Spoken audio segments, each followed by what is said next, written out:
Hello and welcome to the short Vort on Parshas Pinchas.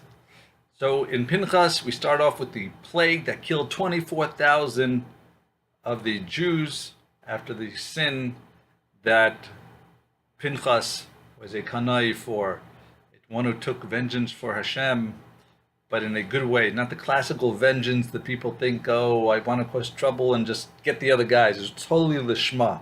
That's the way. He had to pick up his spear in order to kill the prince, as opposed to being one of those kanayim who's like got his spear ready looking for someone to attack. There's a difference between the types of kanayim.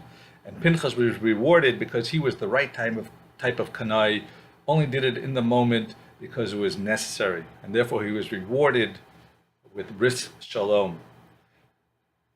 Anyhow, as we had a 24,000 amount of people that were killed and in the plague, so Hashem, who loves the Bnei Yisrael, once again counted to see how many of us were left over. And one of the ways that Hashem counts is he adds his name, Yud and K, or K and Yud, but both in the same word, to someone's name. For example, it says, Ruvain Bachor Yisrael Bnei Ruvain Chanoch Mishpachas HaChanochi. Adds a hey at the beginning, Yud at the end. Lafalu Mishpachas HaPalui. That adds a hey and the Yud to Palu. And Rashi says that's to show that even though the Egyptians controlled our bodies in Egypt, they didn't control the women. There was family purity with one exception that's famous, but everyone else was kosher. How could they be kosher in this evil and immoral country for 200 years? The way that they were able to be protected was the zechus of their ancestors.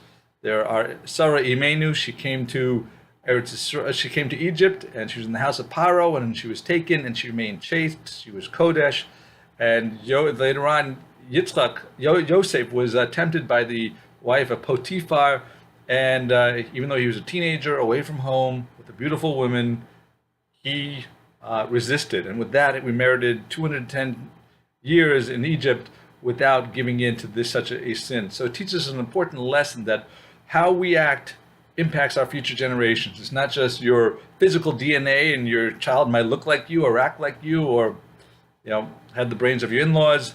So, but it's really also on the spiritual. So whatever we do, that has an influence for the future generations. So when we act well, that's good. If we chas v'shalom don't, that's bad. So let's act well and have a wonderful Shabbos. Thank you for listening. Please share and please like and let me know what you think.